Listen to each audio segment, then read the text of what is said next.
We all want to feel peace in our lives. Peace in our choices, our beliefs, our relationships, and our environment. I've learned that this desired contentment is often found through holding on to less. When we pare down what we own, what we consume, and what we value, we're left with what's intentional, a personalized curation of what is important and true and useful to us. I'm Shannon Leyko, and you're listening to Paring Down, a podcast aimed at helping you declutter not only your home, but any area of your life that's overwhelming. Here, we're having interesting and honest conversations about the physical and mental clutter that drowns out what truly matters to each of us. And together, we'll learn how to pare it all down, not for the sake of perfection or becoming rigid, rather so we can move through life with less overwhelm and more joy, wisdom, and peace. Hi, everyone. Welcome back to Paring Down. I hope that this episode this week really helps you kind of get into the spirit of being grateful for what you have in your life because it is Thanksgiving week. So it's an extra good time to be grateful. And I thought the perfect person to have on is Laura Fenton. She's the author of the Little Book of Living Small and the best-selling newsletter Living Small on Substack. She has spent her career writing about homes and gardens and living well with less. In addition to writing and editing, she is a newbie gardener, an amateur naturalist, a community activist, a runner, and a passionate reader. Just like me. Well, not the newbie gardener thing, but the passionate reader part. She lives in New York City, and today we are talking about how to manage that constant temptation to upgrade our belongings. This leads back a lot into the contentment and the gratitude that we want to focus on this week. So I hope you enjoyed this conversation with Laura Fenton and have a wonderful Thanksgiving if you celebrate. Laura, thank you so much for coming on Paring Down. I am thrilled to have you here today. I'm excited to be here. Well, I just gave everyone a little introduction about who you are, but would you introduce yourself and let everyone know what you do? Yeah, I'm a writer and an editor. I spent most of my career working at women's magazines, but for about 5 years now, I've just been freelancing. I wrote 2 books about living in small spaces, and I write a newsletter called Living Small. Yeah, on Substack, right? Yeah. That's so cool. I love that. I just started Substack myself. I'm such a huge fan. I'm like, I just want to write and go in depth and offer nuance. And I'm sure that's exactly probably why you love it as well. Yeah, and it's been a great way to meet new readers. So I came there with a very small group of people who had subscribed to my email newsletter, and now there's a lot more people reading. So that's fun. Hey, that means you're doing something right. You must be good at what you do. Who would have thunk, right? So I love that you're a writer because that speaks to my heart. But I also am interested how you got into this particular space, writing about living small. What led you to loving a life of living small so much that you wanted to write about it? Well, I was always writing about homes and gardens. I was the home editor on staff at magazines. And the truth is, it kind of came out of frustration. A lot of what I saw, even in the magazines I worked at, just didn't reflect my lived experience. In New York City, almost everybody's living small to, a certain extent. And so I wanted to write about how people were living in small spaces and thriving and, not their small Paris pied-à-terre that they visit a couple times a year. I wanted people's real homes and real lives. And kind of at the same time that I was having that feeling about writing about homes, I definitely had a little bit of an awakening about sustainability and the climate crisis when I became a mom. And so there's sort of this second lens of living small in a larger sense of having a smaller impact and trying to lead a sustainable life as well. Yeah, it's interesting, right? How having kids can change so much. I've found that too. I started this decluttering podcast really on the decluttering side of our stuff, getting rid of it. But then you have to address the consumption piece. And once you start really diving into that, it's a whole new world opens when you're considering the longevity of the world that our kids are going to be in. It's such an empathetic standpoint. So I love that that's what you talk about. And today we're going to be weaving that in a little bit, but we're really talking about opting out of upgrades. So in a general sense, can you explain what that even means to opt out of upgrades? I think that in general, there's often this sort of like expected path that we're supposed to be on. And it's maybe choosing to step to the side and do something differently. For me, living small is actually a great example of that. When we were expecting a kid, we intentionally chose a smaller apartment because it was less expensive. And it was going to mean that we were like a little less panicked about paying for daycare and like all the costs that come along with having a child. And definitely like our families were a little skeptical. And, sort of to even our own surprise, like we're still here 10 years later. If when we bought that apartment to sort of like save some money when we were expecting a baby, I didn't think we were, moving into a long-term home, but we have chosen not to upgrade. So your home is an example of that. Certainly there's a million other things you could upgrade: your clothes, your car, your jewelry. We could go on. Well, yeah. And I want to get to the story that you wrote about in one of your Substacks about choosing your ring and the whole upgrading a jewelry type of a thing. But before we get there, how would you relate this upgrade culture to the clutter in our homes, as well as maybe something deeper going on in all of our hearts? Yeah, I mean, the clutter in our homes, a lot of it might be things we were buying, looking for something, but like it's all intertwined. When I think about like moving to a bigger home, I always ask myself like, well, would I be happier? And so far, the answer has been no. That might change later on when I have a teenager. And we're able to be content here in this relatively small space, partly because we're really rigorous about like what comes into our home, and we don't let it get too cluttered so that it feels like it's not enough space. Like we're always working to make our space continue to work for us. And so, it's all intertwined. This like feeling of contentment is very much tied up with like our homes and the things inside of them, I think. You hit on a really interesting point, which feels counterintuitive, but I know I've found to be true too, is that, like you said, living with less, the less you have, the more content you are. So the more cluttered your space becomes, whether it's because you are not content, you want to upgrade your stuff. You want to upgrade your wardrobe. You want to upgrade whatever it is. You bring in more. Oftentimes we're not getting rid of as much stuff as we're bringing in. Next thing you know, your home's cluttered, but you're still not content. You still want the next upgrade, the next thing, right? It's just constant. And so then you want more space to put all this stuff in, when in reality, if you're being intentional like you are, living in a smaller space with less stuff, then that contentment has room to thrive, and you're not constantly seeking more. It's a feedback loop, and it's really interesting because it does feel counterintuitive. For you personally, what benefits have you experienced by not upgrading as options have become available? Like, how have you felt it personally, whether it's like in your mental health and your spirit, your home? Like, what are some of the big picture benefits? Well, I mean, like one is just like so basic. Like it's just like we have more money saved in the bank, right? By not upgrading, we're able to save more. But that leads to this bigger thing, which is more freedom.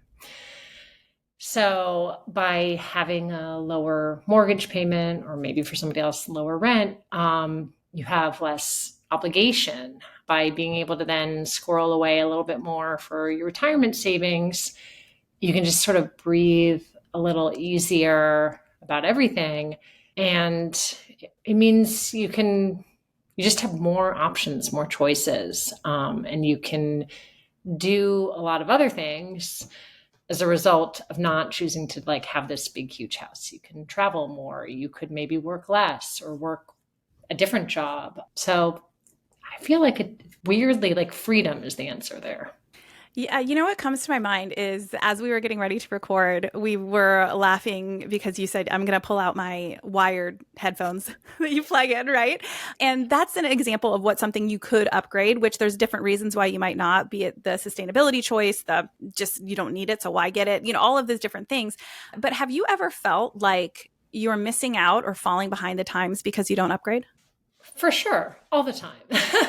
Right? Like there's definitely some of that feeling, especially I think generationally when I think about where my parents were in life when they were my age, to working adults with kids. They had a different, type of life, but it was also a different time, a different economy. But for the most part, I feel pretty good. Like I don't feel any acute longing most of the time. Yeah, I would say same here. I was thinking about that even with like our cars. I just don't feel like having a newer car. We have wonderful working vehicles. There's something to be said for not having something that's falling apart. I get that. But I just don't feel the need for a new upgrade. And if anything, I feel so much joy in continuing to drive something that has memories attached to it and that we don't have a car payment on, that allows us to do other things that matter to us. And I'll just give an example in my own life too here for listeners is that our babysitter from back in Florida. So Laura, I have 3 kids. They are 4, 5, and 7. And we had this babysitter. She's 19. She just became like family back in Florida. And she was just one of those people we did not want to leave behind. And I was texting with her the other week. We've been here for about 3 months now. And she was just going through a little bit of a hard time. And I was like, can I put you on an airplane, fly you to Alaska? Would you come live with us for 2 months? I just want you here. Like, it would be great. I'm starting to write my book. We're in submission right now. So I know you know that whole life, Laura. So it's exciting. That's on the horizon. It'd be a great time to have a little extra help.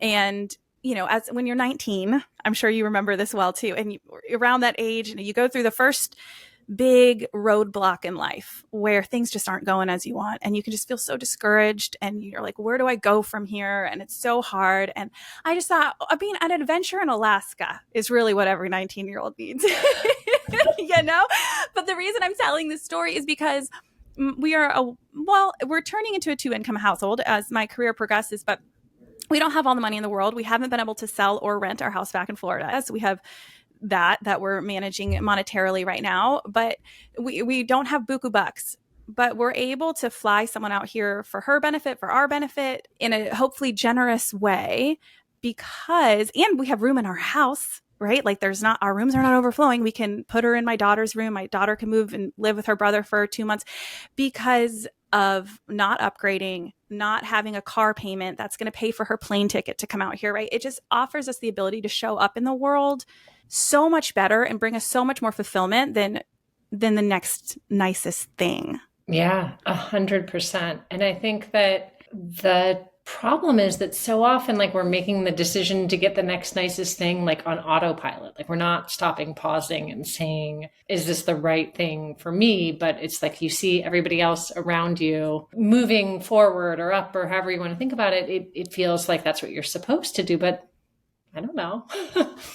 Maybe not. Right. Is it?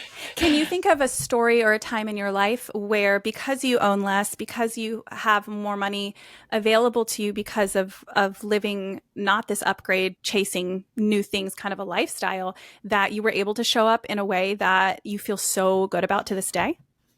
Sure. Yeah. The first thing that came to my mind back in 2018, my father-in-law and his longtime partner broke up late in life. And he did not have a place to live.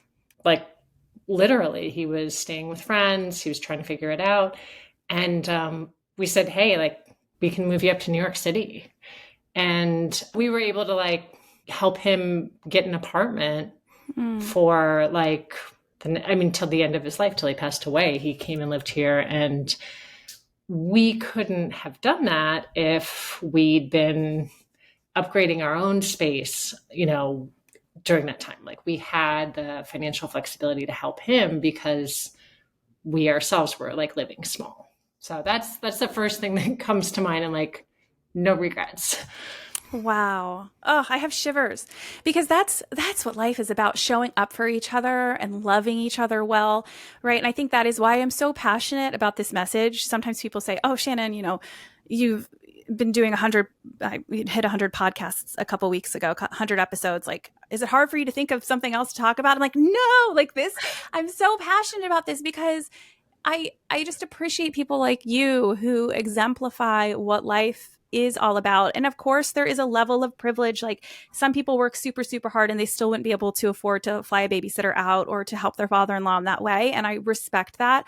But for so many of us, we do start investing into things that do not matter to upgrade our own lives. And that really, and we don't even see what we don't see. We don't even see the opportunities that are missed. I wouldn't have even thought it was a possibility to give this experience to our babysitter if we lived in a life where we didn't have the room, we didn't have the money, all that stuff, because of our choices to upgrade our own lives, right? And so it's not a matter of depriving ourselves, but of really focusing on what do I actually need and how do I want to show up in the world. So gosh, that story is just, it's really beautiful. And speaking of your personal stories, I would love for you to share about your wedding ring. And you wrote a whole Substack about this, but would you share that story here and kind of the greater lesson in it?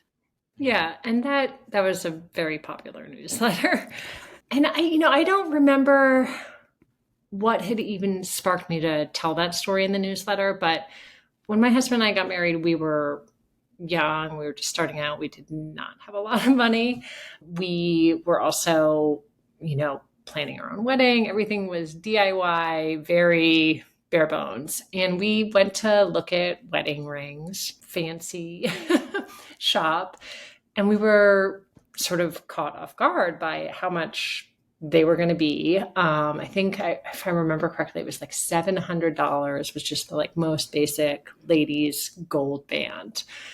And we kind of like looked at each other and we were like, no, that's not in the budget. And so we went to the Zales on the Fulton Mall in Brooklyn, which back in 2011 was not, there was a dicey walk even.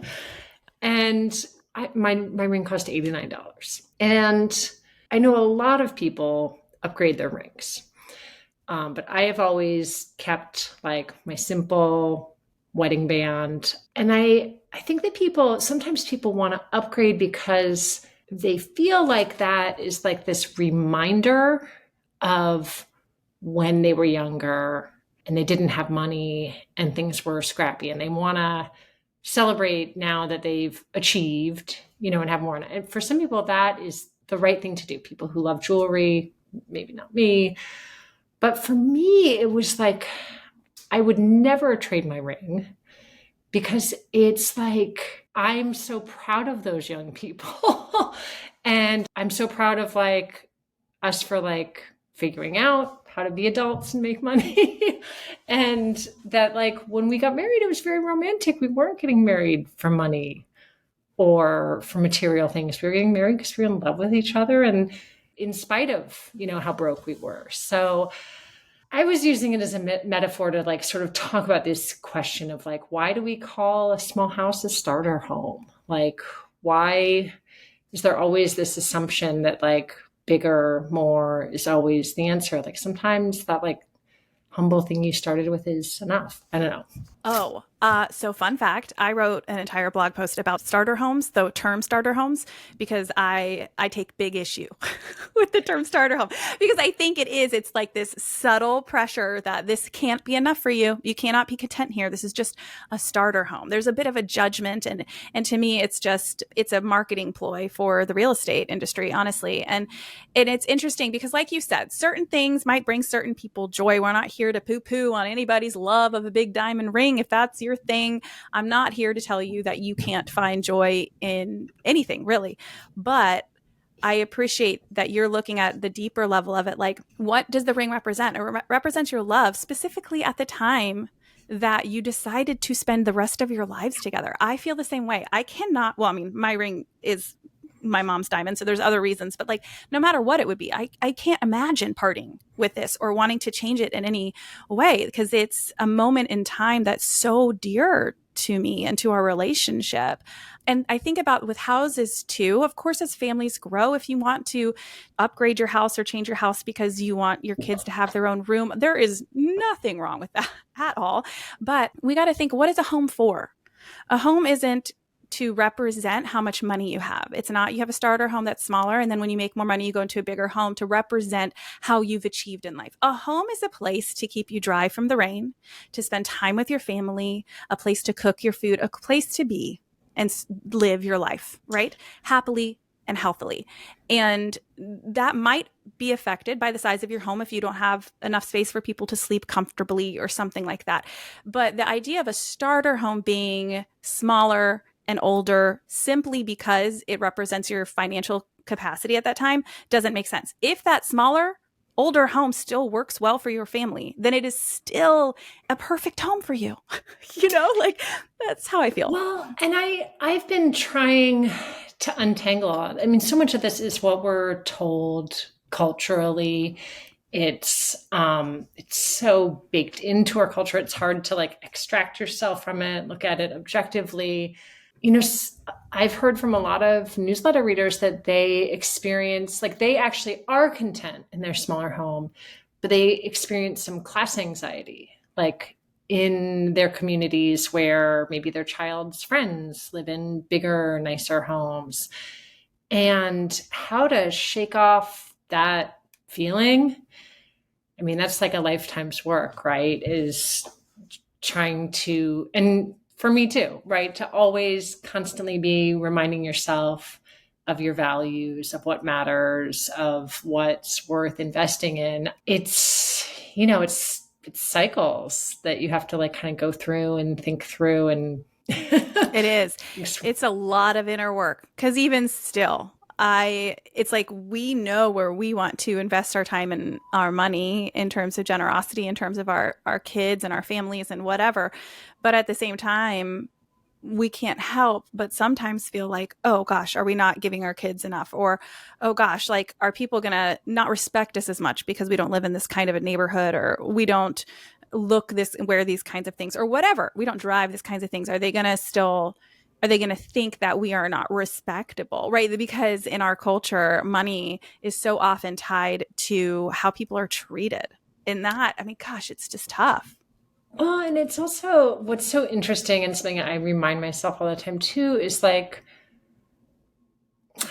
appearances aren't everything either. Like some of those people who you see who might appear more successful might be deep in debt, or they might just come from wealthy families and have access to things that like are sort of outside of any measure of like their success, professional success. So, that's another thing that like you kind of have to like step back and be like, okay, like even if they have all the beautiful clothes, like who knows what's, the full story. Like someone would have looked at my grandparents' like little tiny house and not thought much of it, but like they owned it outright. They'd saved a ton of money. They lived a really lovely retirement. In many ways, they were richer, right, than many other of their peers. So it's not, the surface may not always be the whole story. Totally. Yeah. I mean, gosh, it's worth not having the stress of feeling like you can't afford your life, just to be able to live within your means or below your means. And that's very, very true. I was going to say too, is like, I think people also get like kind of tricked into living beyond their means. Like even an example is how much a bank will loan you for a mortgage. I think it's like 28% of your gross income. Most of us are paying, if you're middle class, something like close to a third of your income to like taxes, at least in a state like New York. You're paying for your health insurance. You start to add all these things up. And even though the bank told you could afford to spend, that you could get a house that represented like a 28% of your income as the down payment, like you can't really afford it, even though the bank said you could. So it's like it's often like we set our lives up in a way that stretches us beyond our means. And you actually have to be really conscious not to let that happen. Mm-hmm. Yeah. And it gets harder. I feel like you said, it was a different time back then, but money doesn't go as far in terms of a lot of things these days. And that's kind of touching on something that I wanted to ask you about, which is how can we tell the difference between a true need for something versus just wanting that dopamine hit for an upgrade? Because sometimes we do have a true need for something. So can we walk that line? Hey guys, it's time for your ad break. Each week I like to say a huge thank you for your graciousness that these are part of the podcast. Here we go. How can we tell the difference between a true need for something versus just wanting that dopamine hit for an upgrade? Because sometimes we do have a true need for something. So can we walk that line? Well, first of all, I think that like a true need, most people know in their heart of hearts, like what they need versus want, right? Like our needs are pretty simple. But then there's like this whole other category of things you might want that like will improve your life or help your family's life be better, that could be very useful or helpful in some way. And like trying to determine between those things and then like the hot want, I think is where things get harder. For sure. And I used to like tell people like, oh, wait 24 hours before you buy anything. And I've actually decided that's not long enough. I feel like you need to wait like at least 48 hours, if not more. I really think about things before I buy them. I'll pin them to a Pinterest board. I'll bookmark them.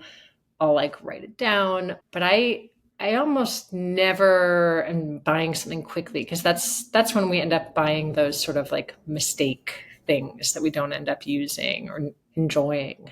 So I think it's less need, want. It's more like, what degree of want are we talking about?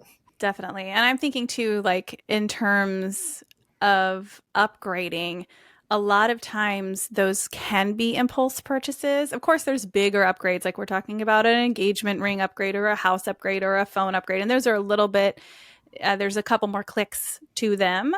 But when let's take clothing, for example, or home decor. It's like, make your home more beautiful than it is right now. Upgrade your home with these nice curtains, upgrade your wardrobe with this sweater that's trending for the fall, like upgrade it so that you're not left behind, stuck with the old stuff, and you're right. So much of that, they talk you into it in the moment. And you're like, I do need that sweater. Yeah, it's so cute. It would look great on me. And my old sweaters, blah, blah, right? And so you buy it. And it's like, oh no, like if you'd waited 48 hours, you'd realize that sweater does not look that different than all the other sweaters from last season. Well, and I think also there's also like the flip side too. Like I'm sometimes frugal to a fault where, like we hadn't replaced our bath towels in years. And one day I looked at it and I was like, oh my gosh, like these are like kind of like fraying. And when I finally like bought the new bath towels, I was like, why did we wait so long to do this?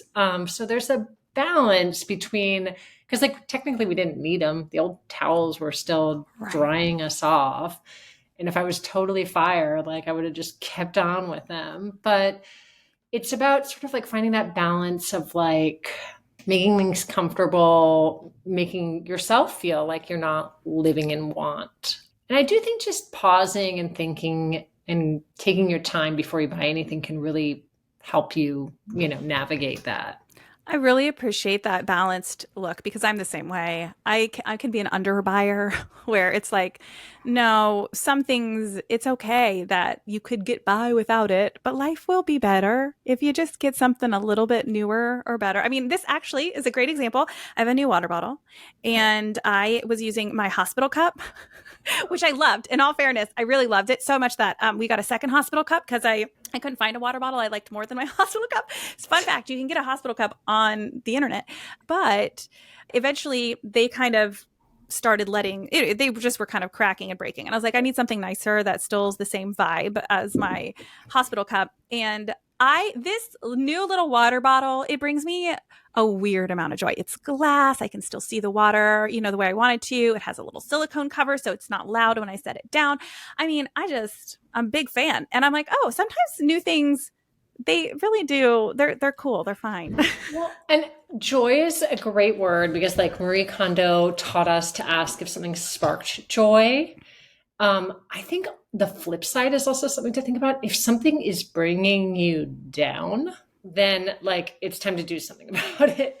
Even if it's expensive to do it, like if something in your environment is like worn out or you just really don't like it, or it's like leftover from like your old marriage, like whatever it is, like if it's bringing you down, go buy something new. Yes. Yes. Ugh, that's so great. Okay. I'm just really happy that came up. So, what for you looks like enough today? Because so much about this upgrade conversation is wrapped up in contentment. So, what would you define as enough in your life? Yeah, I mean, first of all, I think enough is always changing, right? And there are some days when like I want more, and there are other days when I'm like blown away by how much I have. And I think that's normal. And I think that's what it's like for most people. So it's just this, it's kind of like we were talking about before. It's this cycle of when you start to feel like something's not enough, like stepping back and really like taking stock of the situation, you know, and it could change too. Like I definitely think about when my son gets a little older, maybe we will want more space. I guess we'll just like cross that bridge when we come to it. So that's a little bit of a wishy-washy answer, but You know, it should be a wishy-washy answer because I think you're right. I think that I am a black, I'm sort of not, no, I wouldn't say I'm a black and white person. Actually, that's not true. But I can want myself to be the same, like to have a clear definition of something. I like clarity. And part of being a human means that very rarely are we going to have a clear picture of exactly what we want or exactly what's working because we're dynamic. We're changing as people. Our environment's changing. Our loved ones are changing. Our bodies are changing. Everything about us is constantly changing. And therefore, the way we perceive the world as in any way, but in terms of what is enough will change, like you said. And so I think that answer is very wise, Well, I will add something, especially since like your show is called Paring Back. I think it's easier to see what's enough, like when we've done the work to declutter our homes, right? Like when I've put in the work also to like tidy my apartment to its absolute maximum, I'm like way less likely to feel like we need more. I'm also going to be more hesitant to bring something in because I like have done all the work of like getting rid of the things that were too much. So that's one piece of it. And that applies to like our schedules, our life, our career too. When I was working on staff at a magazine and I had a toddler and I was commuting an hour and 15 minutes each way every day, I remember like I thought I was going to potty train my kid in a weekend. I was just going to do it. I'd read a book. Yeah. I was going to do it. I went on Amazon.com. I bought 3 different like potty seats, chairs, toilet things. And like, this was bananas, all of it. Like the idea that I thought I could do it in a weekend, the idea that I thought I needed 3 different potty chairs. And like what was going on there was like, I didn't have enough time, and I didn't have enough time with my child. And now that like I work from home and I'm self-employed, I don't make these like crazy, I don't set these crazy situations up for myself anymore because I have enough time. I am then less likely to like sort of over consume or be over ambitious in some other part of my life. That's a really excellent point. It reminds me of, I had a conversation with a friend of mine, Aubrey High, here on the podcast called Is Decluttering Just for the Financially Secure? Because I think that ironically, the same people, not across the board by any means, and my podcast listeners know it's so hard to have a podcast because you say one thing and they're like, well, there's so many caveats, but this is not across the board. But oftentimes folks who don't have as much money, maybe they have multiple jobs where they are out of the house all the time at work trying to make ends meet. So they don't have the time then to put into endeavors, let's say like potty training. That's a perfect example. And so ironically, then they consume more, even though they don't have the money available to consume even. So then they go, their money is stretched even thinner, and their homes now get over cluttered. And people think, well, why do low income people have so much clutter in their home? And then it becomes this argument that living minimally is a sign of privilege. And it is, to an extent. I see that side of the argument because of this struggle here, that when you don't have the time and the capacity to do certain things because of financial and time constraints, which are interwoven, then you're more likely to spend money on products to try and fill that need. And therefore your home gets filled. Of course, met also with when you get hand-me-downs, things for free, the scarcity of that, all of that piles up. And then the cycle goes further because they don't have the time to get rid of it, to declutter the house, right? And so it is a struggle. It's a struggle for anyone in any financial bracket, frankly. But it's interesting that you say that, because I think it's true. So much we try to spend money on things for getting results that it's not a thing problem. It's a time problem, or it's a relationship problem, or it's a spirituality problem. And there's so many different things that it could be that stuff just can't fix. Well, so I endeavored last year, or maybe it was this year, to write a servicey newsletter about how to like break up with Amazon. And I asked all my readers to send me screenshots of what was in their Amazon carts. And I thought I was going to like write this thing about like, oh, you can go to the local hardware store. Maybe instead of buying that, you could borrow this. And like, I had lots of people, more than 100 people sent me screenshots of their Amazon carts. And so much of what I saw, like in those carts, it was like people were trying to buy a fix for other problems. Like there's the cart that had like children's Tylenol and a COVID test and, like child-sized masks. So you're like, oh, like single parent, kid sick, like it can be there tomorrow. She doesn't have to like take her kid with her to the pharmacy to get this stuff. The like ergonomic back pillow, for somebody's desk, like so many of the things I could like see the story, and you're like, oh, like we're doomed. Like we got to fix all this other bigger stuff before we can fix our consumption habits. Oh man, it is just the intersectionality of, health in general. And that's complicated. It's not just individual health, it's systemic health. And how, then you get to politics, and then you just want to sweat yourself until you die, because it's just so much to consider. Right. And so I get that. It can feel a little doomsy, but at the same time, we can look at I always say this, we got to just bring it in and say, okay, I can start with me today. I can look at and take personal agency over what I can do. I can do the best I can do. And I always say, if we are just moving 50% in the right direction of avoiding upgrades, of sustainability, of any of it, of healthier choices, of all of it, 50% in the right direction, we're going to see a huge change. We don't have to be perfect. I don't have to perfectly buy every last thing from a perfectly sustainable source.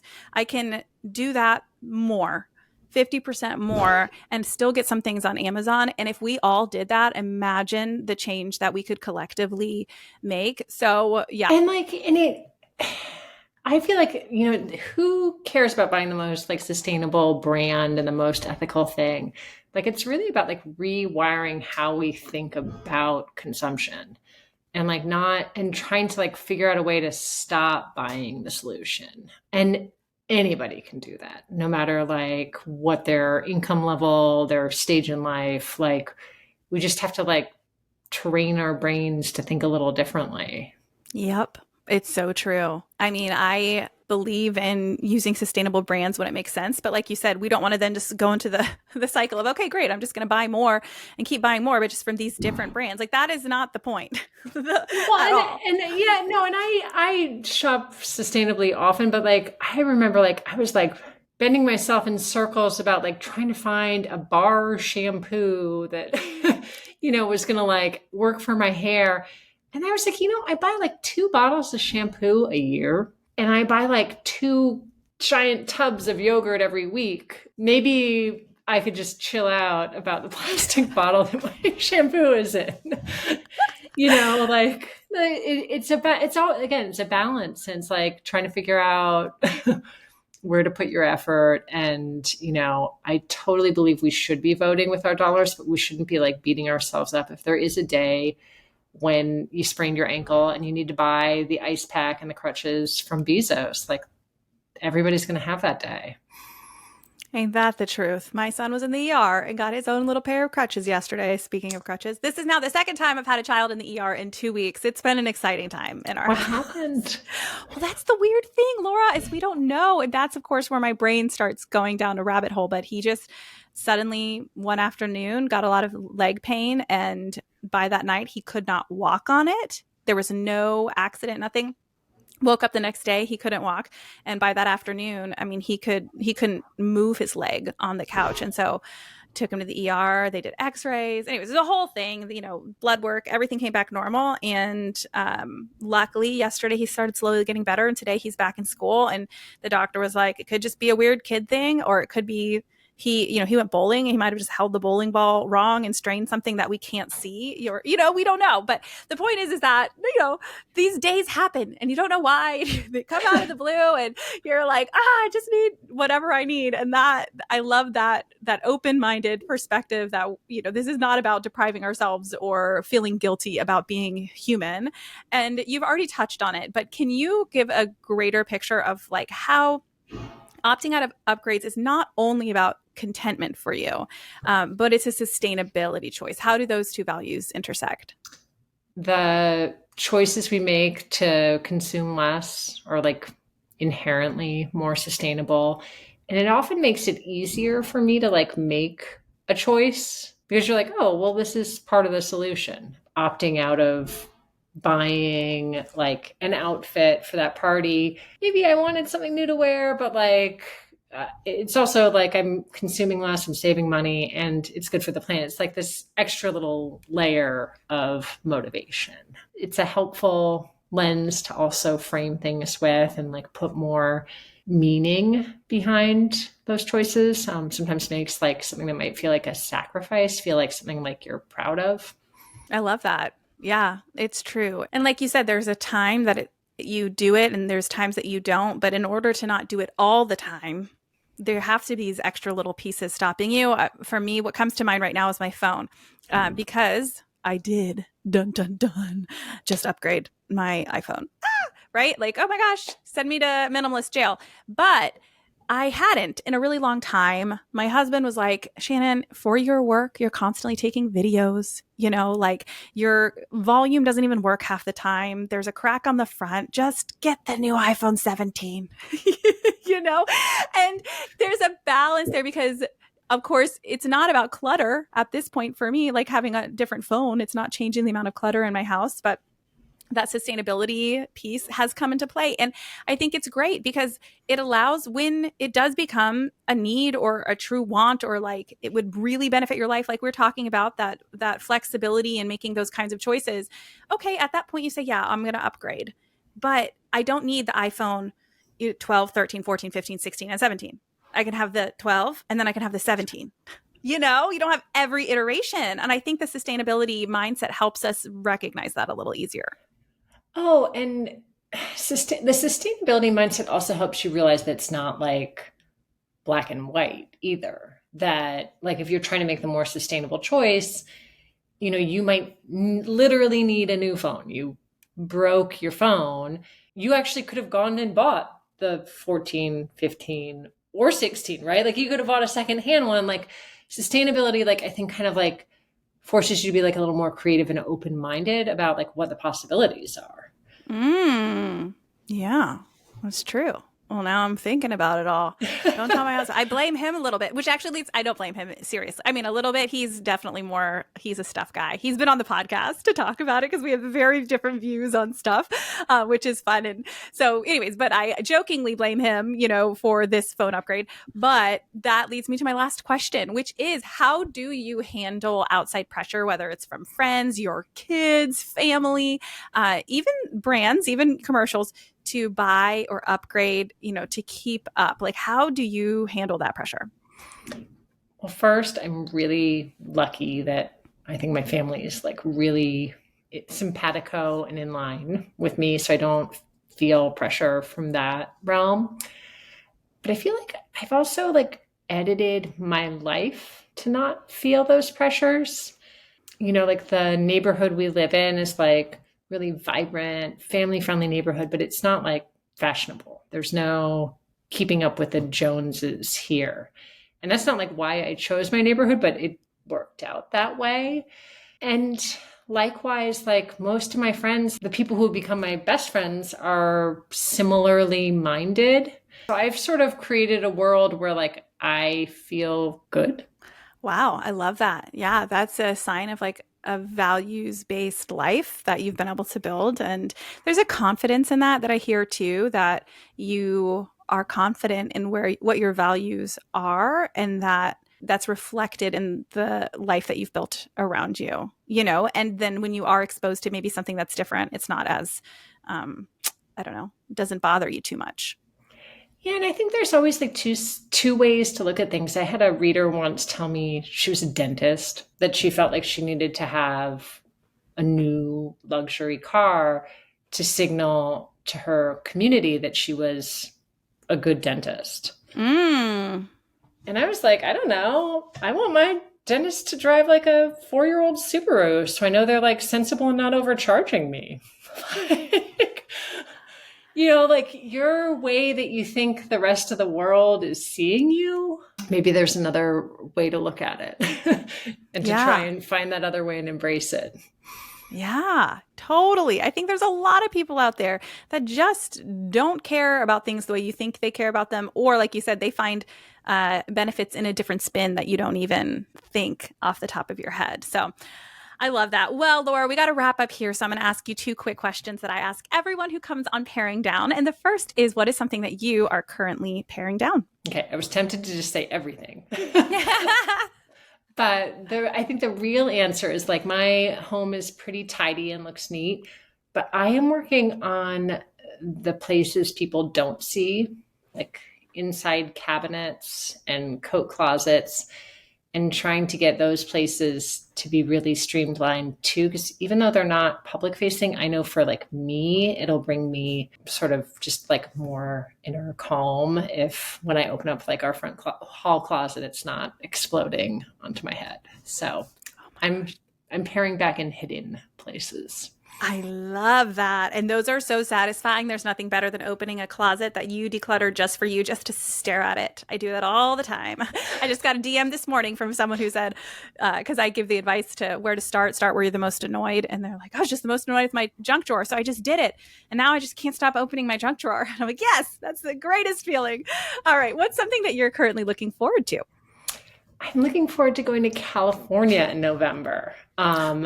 I have not been there in almost 4 years. My mom grew up there, and it's like the longest I've ever gone without being on the West Coast. So I'm really excited about that. What part of Cali are you going to? We're going to Southern California. My family's in the north, but my husband has family in Southern California. Oh, nice. Okay. I was born in San Diego and I have family down there as well, but I'm also going to California in November. That's so fun. I'll be in San Francisco.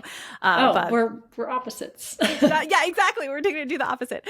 Awesome. Well, where can everyone follow you, find your writing, and just find you in general online? Definitely. Substack is the place to find me. I am laurafenton.substack.com and I write the Living Small newsletter.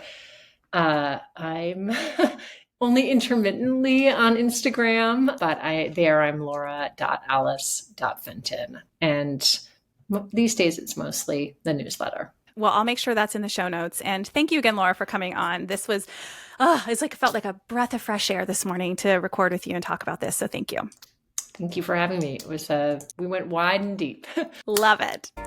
You just listened to an episode of Paring Down with me, Shannon Leyko. If you enjoyed the show, it would mean the world if you can leave a review wherever you listen and share this episode with a friend. Those reviews really are what keeps a podcast on its feet for the long haul, and I will read every single one with a huge smile on my face. So thank you ahead of time. If you're watching on YouTube, don't forget to hit subscribe. Also, be sure to follow along on Instagram at paring_down, where I offer lots of tips and inspiration for paring down, along with what's new here on the podcast. Till next time.